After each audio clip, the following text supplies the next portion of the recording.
Alright, y'all, look, we got another crazy video. We got my boy Tommy G, man. Look, so inside the world of ghost guns. See how they be getting these blicks. I think access to the firearm is a fundamental human dignity. It's a fundamental human right. 30-year-old Cody Wilson is a self-described gun rights advocate and crypto-anarchist, which means he believes in decentralization of information. He's also been labeled one of the most dangerous people in the world. How many times have you been sued in this business? I can't count. I can't count. Half the states in this country have sued me, this so-called free country. What got you into 3D printing guns? When I got my cease and desist from the ATF. If ATF kicked in your door and they found this, what kind of time would you be looking at, you think? I don't even know. A fucking 3D printer? Hey, my son talking about he want a 3D printer. Shit. I ain't know it get down like this. You think double digits? Probably, yeah. How do you walk the line between freedom and danger? It is a line, and we stay within a conscious vocabulary because in American libertarian politics and political life, the gun is an important thing. I'm on your side if you like the Second Amendment. It's more important for me to convey that than some deeper feeling about these things. Ghost guns, untraceable. Yeah, it's not guns, it's people. It's people, but I understand why I put it in their hands, but shit, we ain't force you to go to that corner store and get that liquor to get you fucked up. The crazy person gotta find it. But it shouldn't be so accessible. You right about that. I ain't gonna lie, I feel like to get a gun, you gotta pass a mental check. You gotta pass a mental reality check. You got to. I'm sorry, y'all. You can't have no goddamn disability.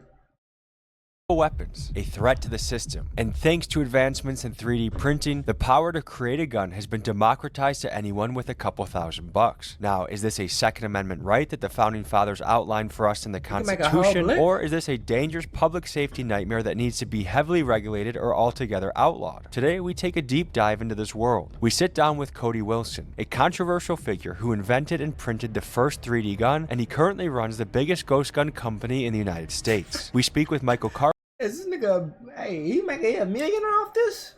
Just selling phantom guns? A gun rights activist who took on the ATF all the way to the Supreme Court and won. And finally, we go underground to interview a 3D gun printer running a highly illegal ghost gun enterprise. But before we start, first a quick disclaimer and a message from our sponsor. This video is for documentary purposes only and should not be viewed as a guide for manufacturing weapons. Please consult and adhere to all applicable laws regarding firearm ownership in your area. Thank you. And now for the sponsor of today's video. Today's video is sponsored by I'm Cyber Ghost. Get that goddamn money, Tommy G. Get that money, Tommy G. Get that money. Gentlemen. Tommy G. Cody. Good to meet you, brother. Good morning. Nice to meet you. We're in the headquarters right now. This is DDHQ. I traveled to Austin, Texas to meet a man who back in 2012 was named one of the most dangerous people in the world by Wired magazine. Why was this? Because he issued a dangerous promise that he would create the technology to print a lethal firearm from home and give that design out for free. And in 2013, he did just that when he released the design for a printed gun called the Liberator. The federal government did not like. He gave niggas the instructions to do this. Step-by-step study guide. This is the free text. That's what you need to print. Jeez. I get it. It's law. Everybody should have a gun, but everybody, we need to get like that one bit. Today, the judge ordered Cody Wilson and his company, Defense Distributed, to remove the blueprints from the internet. Now, the federal government immediately declared war on him, threatening him with years in prison and millions in fines. So what did he do? He fought back, and he sued the United States government and won. Folks, this is Cody Wilson, the godfather of the ghost gun. Okay. These guys are pretending to work. Because it's law. It's the Second Amendment. You can have a gun. What's illegal about teaching somebody how to do something? Just more so eating donuts than really working. That's right, and I'm pretending to manage their pretend work. And I'm pretending to be a documentary film crew, so I feel like we're meshing perfectly. Yes, exactly. I'm pretending to be documented. So I like Tommy G, man. That's what he do. I want to do this shit. It's a mix of hobby and commercial product, right? So we got to do a little bit of customer service. We got to do a little product R&D because some people don't want the service. They want to go off on their own and do it. They send the parts to you? It's a mix of 3D printing, CNC milling, and then what we call 80% receivers, which have been very popular in the last couple of years. These things are made here, they're serviced here, they're developed and tested here. What does that flag represent? This is a Texan flag. All right, this is called the Goliad flag, or sometimes called Philip Dimmitt's bloody arm flag. But it flew at La Bahia at the beginning of the Texan Revolution. I come from the American libertarian tradition, which is older than just America. It's an Anglo-American tradition. I come from that. I'm one of its logical consequences. And so in some respects, I'm just a shit lib living in America. When you really came onto the scene about 7 years ago, there was a lot of media about you. What has changed in your ideology or your mission in the last 7 years? I've become more cynical, but I've also become more practical. And whereas I might have been an idealist in both like a normal sense and as a philosopher, now I'm a realist.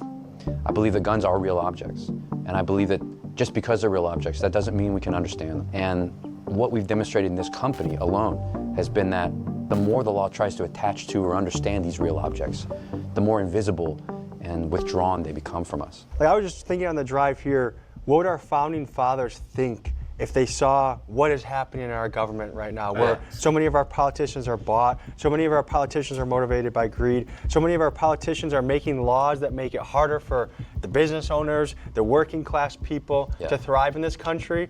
They would have stuck a musket up Pelosi's ass, all these people that are insider trading, all these people that are passing the laws, they would have put them out in the street. When you take a pulse of where the American people are right now and their potential for revolution, how would you grade the situation, the climate? A nullity. It's a zero. It's dead. I mean, the American people, let's say, of the revolutionary period, were violent people. They were an interesting, bloody, vulgar people. And we want to think about them in romantic terms and think of that they were noble. And of course, there's nobility in there. Yeah, those niggas was fighting. They was teaming up going to war. We going to get that gold shit on a boat, nigga. You and your uncles and your cousins, your best friends, the next door neighbors, they was going to get it. They made us too comfortable. Who finna go? What law they made in there? Like, we come a fucking million deep to the goddamn White House. Shit. They made y'all niggas too comfortable. But fundamentally, they were an aggressive, violent people. How many times have you been sued in this business? I can't count. I can't count. Half the states in this country have sued me, this so-called free country. What you begin to see behind the curtain very quickly, not too far, is that you have what is nominally permitted, what is said to be allowed in this country, and what is actually permitted. A lot of what we build here, a lot of what you're seeing. If you're a producer who hates AI, this plugin might... This nigga business is printing 3D guns. ...might change your mind. This is reimagining co-producer. You can take any... Is the assembly of a certain kind of piece of equipment, okay?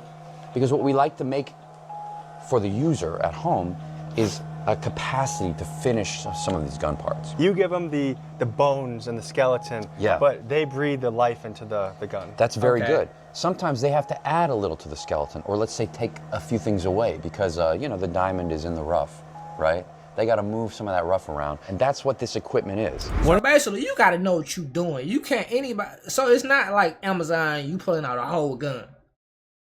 They're giving you the pieces to either modify it like a Hellcat, you get the new lights, you get the new wrap to modify that gun. One of the things Defense Distributed makes is a milling machine called the Ghost Gunner. Think of it as a 3D printer but in reverse. Instead of adding plastic layer by layer, this machine uses a spinning cutter to carve away metal. It takes a raw block of aluminum and precisely mills it down to the intended firearm component, giving the owner of this printer the freedom to create gun parts as they please. This is Jay Oma. He's a notorious Texas lawyer known for getting absolute super threats off with little to no jail time. He comments on what he's seen in Texas representing murder cases and his overall understanding of the legality of ghost guns. If I were to buy a weapon right now at a local gun store, it has to be registered. If I buy a gun, it's probably been shot already. And each time a gun is shot, it leaves a fingerprint or like an imprint on the shell casings. And that shell casing will be connected to that gun. So anytime that shell casing or a similar shell casing is found in any type of criminal case, they're gonna link it to that gun, right? So where ghost guns come in handy is that it doesn't really register at all. So it just prevents the police from investigating that portion of where they're linking that shell casing to a specific gun. Okay, so if that shell case drop, it's not in the database. So they don't know where this gun come from. It's not on the database. Like you go to the fucking academy, get your gun. Oh, I got the new tech. Every time that shell hit the ground, that shell is like code and it go to the system. It's to this owner right here. So it come back to you if you did some crazy shit. So the ghost gun ain't got no record. Ooh, okay, that's what a ghost gun is. I'm not from the trenches. To dive into this 3D gun printing world, we're now going to meet with a guy that does it on a very small scale. And ask him questions about what he does, but it's very sketchy, the area that he's in. There's a lot of federal pressure right now, and so we are parking our car in an undisclosed location in the United States, and he's going to come pick us up without a cell phone in his car and take us to a site where we'll see the 3D printing of the guns. It just makes me think that there's kind of this two-tiered system in this country. And I get both sides, but it's... Hey, smart, leave the phone in the car. That phone tracking. So if they see this video, where was Tommy G phone? Bing! If you're a massive weapons manufacturer with a publicly traded stock, you can do this in broad daylight and make billions of dollars doing it, but a little mom and pop shop doing it and believing the same Second Amendment that the major manufacturer believes in has to hide under the fear that they might get arrested by the ATF or some three-letter agency.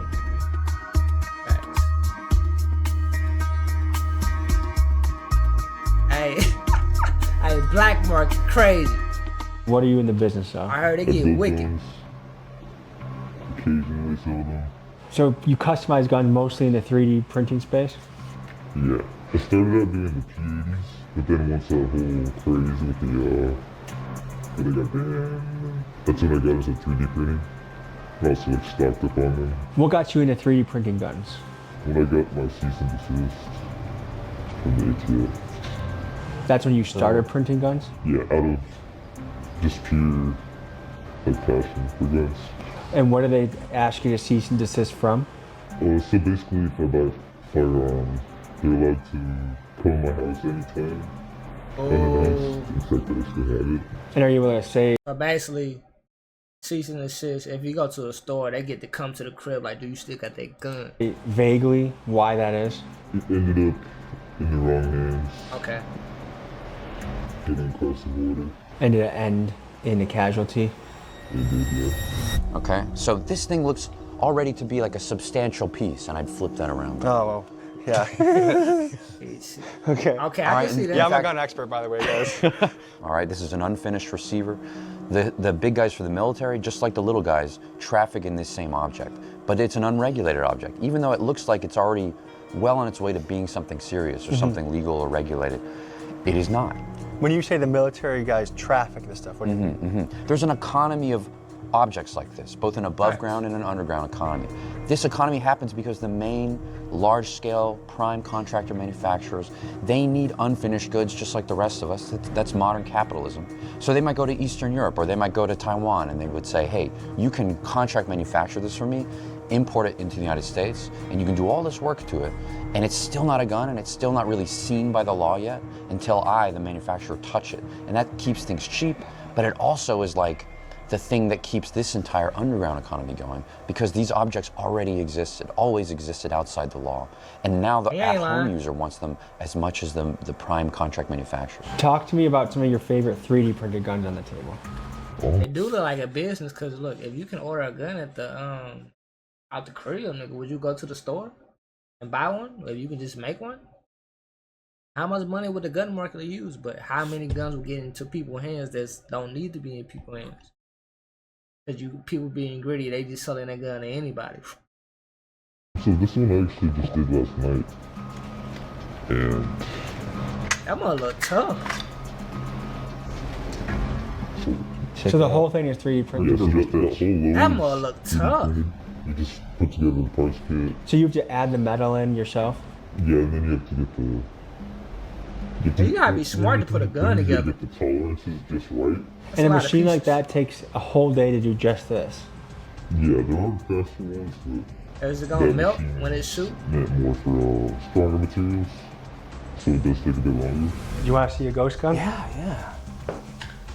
Do y'all see this? See how beautiful this is and very customizable? I like it. So you're just missing the top part, right? Yeah. But this right here looks just like how mine would look like on the inside. What I see is like threat financially to the gun manufacturers, saying there's no way we can make money off of these people anymore. Folks, for context, we are currently in the middle of a golden age for weapons manufacturers. In 2024, companies like Raytheon logged record-breaking profits, with their stock price seeming to match the upward trend of deaths in Gaza. And it begs the question, why is the law so swift to crush an individual for creating a ghost gun in his garage, yet silent when... Hold on, that nigga, did I say they...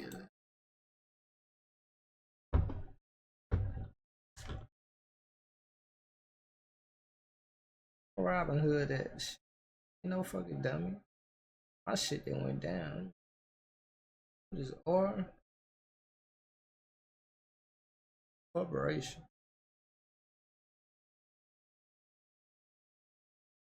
We had to look that up. Shit, what's going on with that?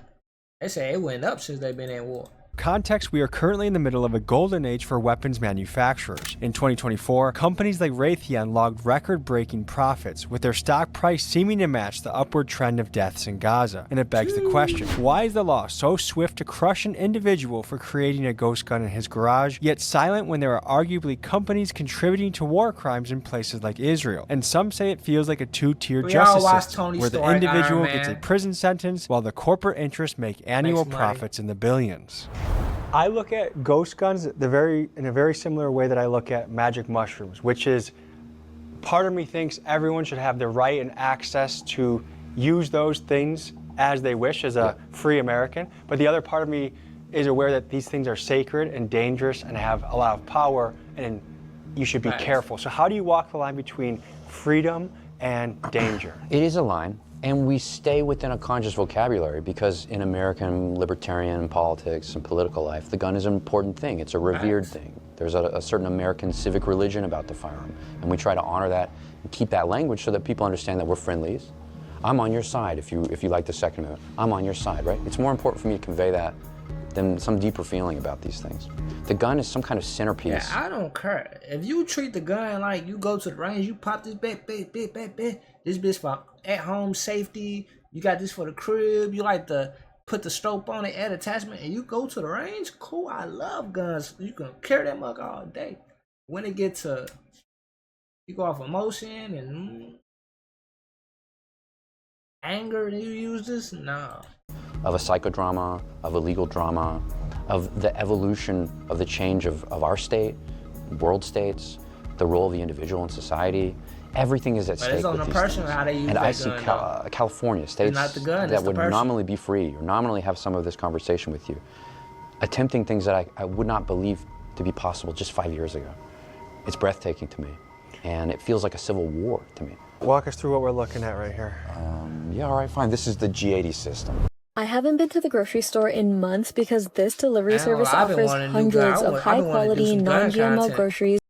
What he's referring to, the G80, is the nickname of a Glock-compatible 80% frame. And they say 80% because it's an unfinished piece of high-strength plastic that looks like a grip but isn't legally a firearm yet. To make it functional, you simply have to cut away the blocking material, drill the pinholes, and add the trigger group, firing pin, and slide. And this is the innovation that Cody wants the masses to have access to 3D print.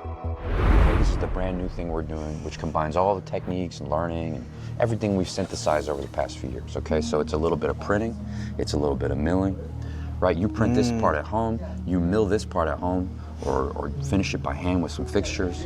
This is where both of your systems kind of intermesh. That's right, because the law moved, all right? The law said a part like this looks too much like a gun. So now no one can sell you something like this to finish, all right? So you have to take this thing and remove it from the legal context. This has to become information. Now the gun part has to become this strange, unidentifiable, not clearly convertible component. Does this look like anything to you necessarily, you know? Facts. If you saw this like in a fucking trash. Because a random person on the street, could they do anything? No, they wouldn't know what to do. It'd take the right person, with the right person, take the right mindset. So you is right. Because someone ignorant of, somebody can just grab a random gun and shoot. But someone that's making the gun, they're going to have more common sense. can, would you be like, oh, I found a firearm? It becomes more illegible, and that's our task. Our task is to always create more and more ambiguous objects and products. So this could be done way more simply, but in order to go within the rule of the law, you have to keep making it more and more obscure. Yes, because the law chases this object. To a person that has never heard of the G80, just give us a breakdown. The G80 is the next system in unfinished 80% firearms. Okay, the law says, well, all we know, this is the Supreme Court of the United States, and it's supreme legislation says, well, all we know is it needs to take longer than an hour to make, and it probably shouldn't look like a gun when you start. Thank you, Supreme Court. Okay, well, we follow the supreme guidance of the Supreme Court, and we say it takes longer than an hour to make, it doesn't look like a gun, your grandma wouldn't necessarily know what it is, therefore it complies. And of course, California, Gavin Newsom, President Newsom, will crush the shit out of us when we're a successful company. And the next company will come in and say, well, this is the tweak that we've made. And that's what you can look forward to in developing guns in this country. Just as a switch carries a high penalty, I believe in many places it's 10 years. Does a ghost gun carry a similar enhanced penalty? I haven't seen enhanced penalties. In my experience, I have not, because a firearm is still a firearm, as long as you can prove that this is an object that can kill people. So if I was a prosecutor, right? Switch it around. If I was a prosecutor and I'm gonna argue that this defendant right here, this one right here, he killed somebody. Not only did he kill somebody with a gun, he killed somebody with a gun that was unregistered. This means this individual right here is trying to hide and mark his tracks. He needs to burn in prison. In fact, I'm gonna ask you, the jury, to not only convict him, but to get the death penalty, because this exceeds just 99 years. He needs to pay. And people who commit crimes and wants to destroy the community and hide the killings that they do, they need to die. That makes sense. In the state of Texas, we have the death penalty. How much does the machine cost? How much does it cost to make this in materials, and what can you sell it for? So that machine, at the time, it cost about $1,400. Ooh, that motherfucker's sexy. For about $900. How much can you sell this for? $900? Bruh, me and my son been talking about 3D printing. We not printing blicks. We gonna be printing other shit out. Ooh. This completed probably anywhere from $750 to $900. And what kind of person is buying this? Someone that's gonna throw it away. Creating it is a hobbyist thing, but selling them, the guy that's buying it, usually has a particular reason. You can kind of get the idea. Yeah. And how do you feel about that? I don't really. That makes sense. On the website of Cody's company, for free, they have dozens of files that can be downloaded and 3D printed into various gun components. And because it's on the internet, that means that it could be printed by a well-meaning, law-abiding hobbyist gun owner, but it also means that guys like Jay in his garage can build a weapon to sell to a guy planning a murder. And that, in a nutshell, is the crux. Like that's his hobby. He go in the kitchen like some people do pottery. He go in there and make blicks because he love guns. But he gonna sell it for somebody who doesn't care to love guns. You see? That's where it hit. The controversy surrounding Cody's mission.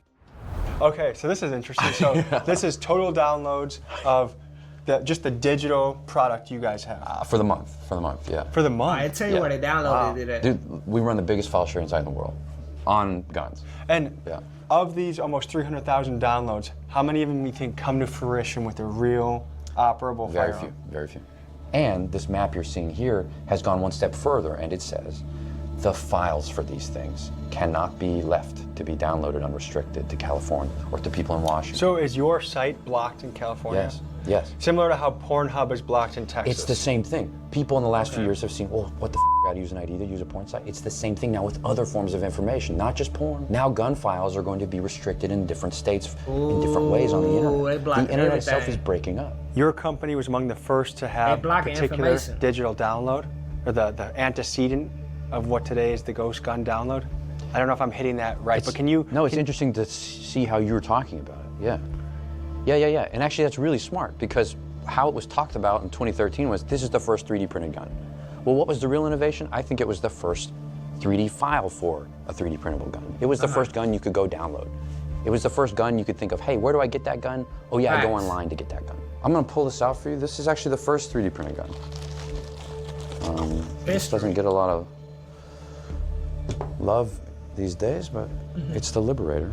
We named that gun that way to give it a big brand name, sure. To also give it a little historical echo, to give it a personality, because it conveyed that the guns of this future, of a 3D printable future, are guns with personality, are guns with meaning, with destiny. Oh, yeah. They're not just commercial products in the age of mechanical reproduction.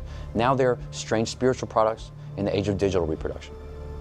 You know, the guns are liquid information. That was the point of that message, the point of that exercise, and to also confuse the object in the Second Amendment with speech objects, speech actions in the First Amendment, to blend that First and Second Amendment, and to say something to government, hey, regulate this. Folks, here's a quick refresher on American history. The Second Amendment doesn't just say you can own a gun, it protects the right of people to keep and bear arms, stating clearly that this right shall not be infringed upon by the government. And these are the lines Cody uses to defend his position. He is essentially arguing that if the government stops you from making a gun, they are infringing on your right to bear one. This represents the kind of murderer's row of the best guns. So FGC9 is probably the best. I ain't gonna lie. This white one up top, the first one up here, that black and white one, that be sexy. That be sexy. I don't like guns like that, but I want to go to the range. That mode looks sexy right there. Known 3D printed gun, single 3D printed gun, very popular in Europe. You sell the 9mm PCCs have evolved since 2020. You know, one of the most recent is this Decker, which is a stranger looking gun, right? But it's more true to what 3D printed guns are. Some stuff, these things aren't as good as commercial guns, right?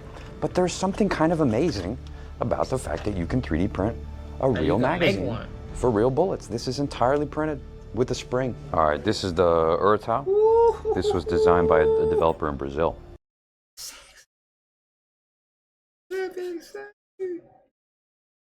And it's probably the most well-known recent printed PCC. Can you show me the process for, like, from computer to hooking up to like how this gets going? Yeah. Basically right here is all the files. All these are schematics? All these ones right here with like the labels on them, it's a G-code, the ones that I've already made. So for example, this file right here. How encrypted is all this? I keep it on an external hard drive. Okay. So it has to be plugged into something to even show up on the computer? Yeah. That's smart. Are the feds that good at computer stuff like this? Yeah, they are. And one of the reasons they are good is because they bust guys that are hackers and then get them on their team, right? Yeah. So this right here. Oh, I like how it says for academia only. Situation is this. There's a Scientology has hired people to stalk my home, and I want to take care of them without any issues. Allegedly. Cult. Cool. So, go into that file. With YouTube Premium, watch ad-free videos and listen ad-free on the YouTube Music app. And you basically just... So that's it. This is what it looks like, and then you put the rest together yourself. Now, what if I had a computer and I had only this? Forget all the ammo, explosives, all the crazy stuff. I just had a pistol, schematic. How much in trouble would I get? Without actually making it, just having that file on my computer. You actually wouldn't, if it was, as long as it's not, like, fully auto or anything like that. So it's legal to have? Yeah, it's legal to make. A regular one, it's not like an automatic. But not. So for personal use, I could make that gun no issue? Yes. Exactly. No problems whatsoever. Her arms. And then this hooks up to, you already sent the orders to the printer, so it's already, that's why it's going? Yes. And what is the printer making right now? But right now it's making a Glock 17. That's how you follow for. A Glock 17. So there's no political motivation, there's no greater purpose or mission? No, not really. It's just kind of entertainment and fun? I just like printing guns, bro. Is it hard getting a girlfriend if this is one of your main hobbies? So folks, now we've seen a little bit into a mom and pop operation, one-man show, how it looks on the ground level. Let's go back to Austin, Texas, where they're doing it on a large-scale operation. I want to see how they go come out. Battles with the Supreme Court. You had a recent Supreme Court case, 2023. Tell me about it and what happened. There's not much to say. You go to Supreme Court, you lose. That's the education I've got in this country. We were doing something not legal, not technical. This was something in the realm of ideas and religion. And when we left, we knew that we had lost. On paper, there are rules and regulations about how you can make a gun in this country, how you can buy one. And the Biden people came in and said, okay, what we're going to do is we'll take the definition of a gun and explode that to mean as many things outside of an actual gun as possible. Okay. You know, anything's a gun if you think about it. If it's marketed as becoming a gun, or if it could become a gun, or if someone buys it because they want to make it into a gun, well, therefore now, under the law, it is a gun. So they had taken the container of the word firearm and tried to pack as much into that word as possible in the law. Our position was very simple. Doesn't the law mean certain things? Don't words have legal meanings? Mm-hmm. Don't they only mean certain things? Can ATF by itself, without an act of Congress, just say these words mean new things? We say that that's not possible. We go to the Supreme Court, and the Supreme Court says, well, sometimes the ATF can do that. My name is Michael Cargill. I'm the owner of Central Texas Gun Works, which is a gun store in Austin, Texas. You had a battle with the Supreme Court. Tell us about it. Yeah, not a lot of people can say that they went up against the United States government. They went up against the Department of Justice, the Alcohol, Tobacco, and Firearms, BATF. Both administrations, Trump administration and Biden administration, and actually won. It started, back with the Las Vegas shooting. So Las Vegas, a guy allegedly took an AR and a part, which was a bump stock, and attached it to a rifle. And he used that to shoot, faster, where he would allegedly shot some concert goers there in Las Vegas. So because of that, what happened was the government decided they were going to go through the ATF to ban the bump stock. One, how can you go through the Bureau of Alcohol, Tobacco, and Firearms, an agency within the federal government, in order to do this? I said, you got to go through Congress if you want to ban something that people legally own and purchase. What I decided to do was surrender my bump stocks to the ATF when they banned them, and then 30 minutes later, we sued them in federal court. Ooh. And so we go in the courtroom there, and the judge was like kind of confused. He kind of compared the bump stock to like a shotgun. He said, oh, I get it. It's like a shotgun. You pump it and then you fire it. It's like, no, that's not it. And then I said, this guy, this is a lost case. We're going to lose this case. And so we lost. He ruled against us. And we appealed again to the entire Fifth Circuit, which is heard en banc, which is heard by like 12 or 13 judges. And to me, that was the most intimidating court I've ever been in my life, where you have 13 justices sitting on the dais there, and throwing questions at your attorney left and right. What about this? What about that? Can you do this? What about machine guns? Da da da da. And my attorney did a great job, and so we won. Okay. And not only did we win, the Fifth Circuit gave us everything. They gave us, the definition of a machine gun. They gave us the fact that the ATF, a federal agency, could not create or write law. And I was like, man, this is awesome. And so the government decided they were going to appeal that case tonight to the United States Supreme Court. It was really exciting to be in the United States Supreme Court, and we won. What is concerning about the stories of Michael and Cody is their experience with the ATF attempting to create and enforce gun laws. Legally, a law has to go through Congress before the ATF can enforce it. For an example of this, just look at this footage of ATF agents visiting a Navy SEAL. The reason why we're here is because I'm sure you're aware, just recently the ATF classified the FRTs, the force reset triggers, as machine guns. We are aware that you may have purchased some of these FRTs. Okay. That's incredible. Yeah. Have to pick them up. They're legal. So I won't be answering any questions today. I don't have any comments on this subject. I won't be giving you anything. Okay, so you... Are you refusing to give us the trigger? I'm not refusing anything. I won't be answering any questions. They were there to confiscate a force reset trigger, a part that was legal when the man bought it. And it shows a disturbing trend, where a law-abiding citizen can be turned into a criminal simply because a federal agency changed its mind without a single vote in Congress. Damn! Like, to me, there seems like they can change their mind without a vote? Jeez. Light and dark side of what you do. On one end, there's the shits and giggles side of it, where it's just little funny shit. On the other end, someone's gonna get smoked or something like this. You're right about that, but... Oh, they got that nigga face on it. Feel the same way for... No, you didn't. Any OEM guns. So it's similar to what a gun manufacturer would say. Hey, I'm Smith & Wesson. We're doing quite well this year. What people do with them, that's their choice, that's their responsibility. Right. I just am the creator. Just like knives, just like cars, just like anything that could be used as a weapon or a utility. It's up to the person, it's out of your hands once you make it. Yeah, the responsibility of their choice is not something chill. I don't actively go out and try selling them for profit, you know? What's the most you've made in a month doing this? It's been more of a hobby, but it's more of the drugs that I sell, the funness kind of. If ATF kicked you and drugs, found this, fund the guns, all this, what kind of time would you be looking at, you think? He said, I really don't sell the guns, bro. He said the drugs fund me to make the guns. Hell nah, bro. I don't even know. You think double digits? Immerse yourself in academic excellence at a value rivaled by few. Southern nigga Illinois out University. Out the garage. Probably, yeah. See some of what he's working on though? Yeah. Like when we're kind of after we're doing this maybe, because really so much of the heart of our operation is manipulating not even the real object, but the virtual object. Something really important happened after 2020, okay? And it's called the Bamboo Labs X1 Carbon. This thing is $1,200 and it is on the money. And you are making quality gun parts, okay? This has changed everything. Wow, and look how dexterous it is. So fast, and all these micro compensations, all this physical adjustments. Okay, this is high-tech stuff and it's affordable. This is ridiculously cheap. What you're seeing are 3 different Glock frames, G80 grip modules, being printed at the same time. They'll all be done within a handful of hours. This piece evolves from all. And they made it take forever so it can be a law. So if it took an hour, it'd be against the law. Now that it took a day, it's not against the law. You see? Ready printable Glock frames. We take what's regulated about that part and remove it. And then we create something that it's no longer a frame because frame has a legal meaning. Now it's a grip. There's so much legal dancing you have to do. Yes, you have to be a kind of mystic.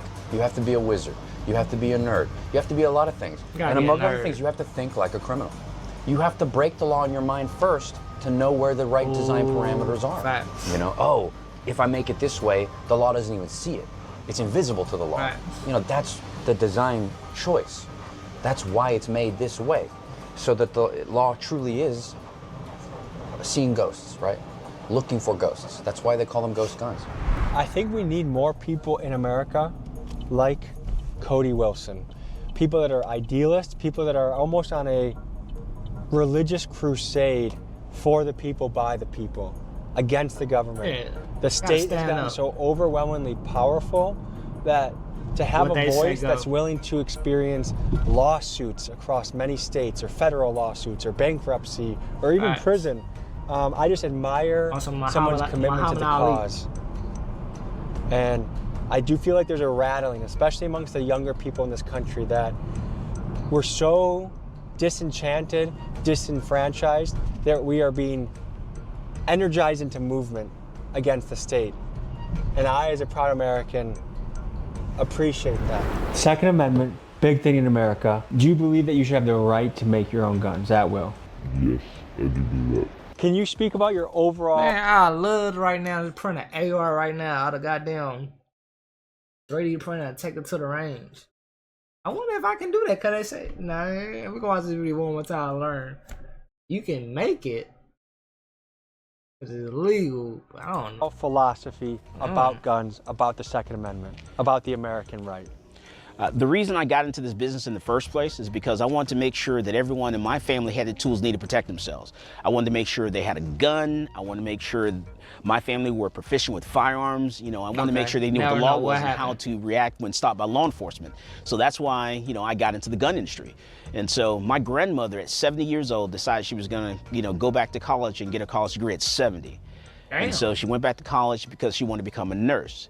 While my grandmother was traveling from a library, sitting at a bus stop waiting for a bus to come, a guy came along, mugged her, and raped her. So because of that, I decided I wanted to make sure that everyone in my family, including the females in my family, had the tools they needed to protect themselves. I wanted them to get a gun, I wanted them to know what the law was, and I wanted them to be able to defend themselves and send those little bastards up the escalator to Jesus. So that's why I started selling guns. I teach the classes because, you know, I wanted to make sure my family knew what their rights were.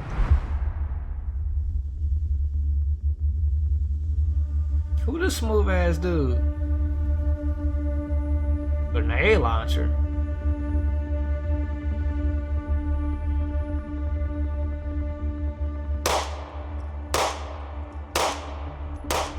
So this is the Polymer 80. These people. That's what caused the ATF to do their rule change. The difference between this and others is essentially the frame, this plastic part, is the firearm legally.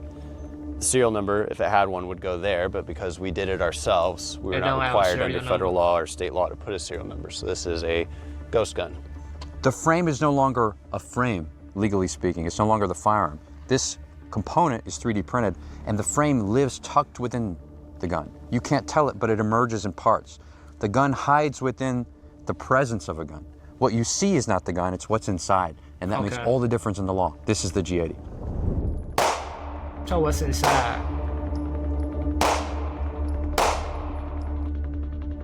Oh, the little metal pieces and all that. Let me show you what else you can 3D print. This thing doesn't just have to live in the footprint of a Glock, it can live in a totally different body. I want you guys to see what this guy does. What the hell is this? My nigga made a fucking mastery kit for the Glock. Come on, bro.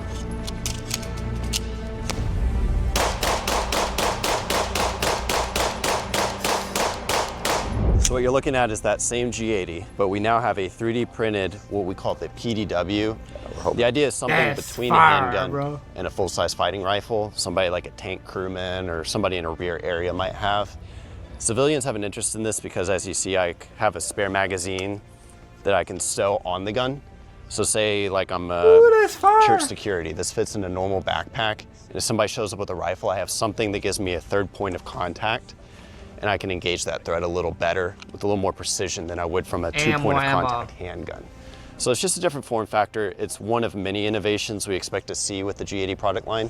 The elements that are 3D printed are just this part? Yeah, everything below the steel you see right here. So this body is 3D printed, and we will, when this comes to market, include the steel. So if you want to print your PDW body, you'll buy like this brace kit, and it will come to where you can just install this nut, slide it into the channel, and now you have a retaining nut. And it'll have a locking latch to keep it collapsed, and then you'll push the button to pull it out and deploy it. Looking for an easier way to get that Man, that's crazy. There's so much you don't even know about, bro. LLC next to your business name? Say hello to Taylor Brands.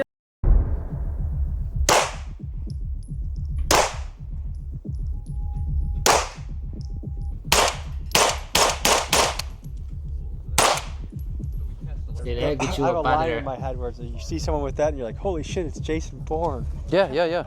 This could equally be, it's almost timeless. It's such a foreign design, like 3D printed guns help you understand it. Some designs are, this could be from the 1960s, from sci-fi.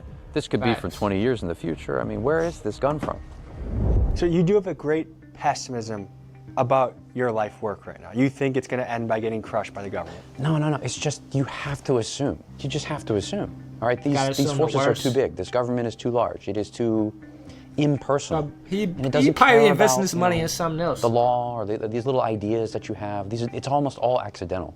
You have to understand these are like big cosmic forces. It's like gods that don't even know that you exist. You know, you're less than an insect. You will be destroyed when you're near all of these forces. It just happens. That's what it is to be involved with this. So, what kind of artistic performance, aesthetic development, you have to think outside of these traditional left-right terms. Facts. Now that you've had more than a decade under your belt doing this, what are your immediate goals or things that you are trying to achieve? Yeah, my immediate goal is a thing called G80. All right, I watched how the Biden people took the best business in our field, polymer 80, just wipe it out of business without a thought, really, and without much effort. Right? Like, oh, okay, we can fiddle with the definition of one word and collapse an American company. And some of that is because Polymer 80 collapsed under the weight of its own success. All right, well, luckily we're not successful. Okay? Luckily we're more nimble for that reason. And we can teach, like we've always done, what's the name of this company? Defense Distributed. You can spread the IP out. You can push the sites of production around. It can be a network. You don't have to have one big business in this field. It will always be hobbyists and hackers and incels. This distributed kind of wave of people. We're teaching that. Never die down. But another of my big goals is to show that, like, there was no success in crushing Polymer 80. That was nihilistic. It was naked. It was opportunistic. It wasn't a victory or accomplishment in the law or ideology. All that legal accomplishment did was push the products and the development and the technology the next level deeper. Okay, you can't make a frame now because it looks too much like a gun. Well, I'm gonna sell you something that doesn't look like a gun. You just make products that are more ambiguous. What do you think that there's major gun companies like Smith & Wesson, Ruger, Beretta out there that can make millions and millions of dollars every year? So they can sell into Ukraine, they can sell into Israel, they can sell into countries that are actively at war. They have quarterly bonuses, they have stock options, no prison, but if someone finds this on you, it's a really big deal. What do you think about that kind of two-sided system? I mean, obviously I think it's f***ed, but there's nothing you can really do about it. It's like everything else. So do you have a bit of a nihilistic view on society? Like it's a bit f***ed, the big corporations win, the little guys get screwed, so might as well basically, yeah. Have fun while you're at it. Out, you better catch that voice. These gun manufacturers are, if they do business here and abroad, they're part of the military-industrial complex. And if we democratize where anyone could have a gun printer in their home, there are huge business interests that we're hurting. Do you suspect that's one of the biggest reasons, more so than safety, that this would be why the government would be against ghost guns? Yeah, when it comes to money, and those big corporations aren't making the money, or they foresee they're not going to make as much money as they used to, then they're going to do whatever they can. Money come in the picture, you mess with our money, we shut as you anybody down. would. Anybody who has a monopoly on anything, like if you own all the pizza stores, for you to see somebody making their own pizzas, that's a threat to you. Follow these That's terms. a threat to your family. That's a threat to your legacy, right? So if I was a gun manufacturer, I would try to do whatever I can to prevent it, but make you believe that it's for your safety. It's for the safety of little Johnny down the street. If you ever get charged with a crime, I'm currently licensed in the state of Texas, but there's a way for me to practice in other states. If you have a crime, call our office. I'll make sure that I protect all your rights, and I will intercept the prosecutor's attempt to put you away in prison for a long time, or hey, be a lawyer, bro. Give me a call. Folks, just a quick reminder, don't forget to click the link in the description and grab the CyberGhost VPN discount available to you. It keeps your data safe. You get to unlock block content, all just for $2.03. Hey, shout out to my nigga Tony, man. He really going in the trenches showing you stuff you ain't never seen, bro. I knew you can print a lot with 3D printers. I knew about the switches and stuff, but like the whole gun? Jeez, man. I'll see y'all in the next video.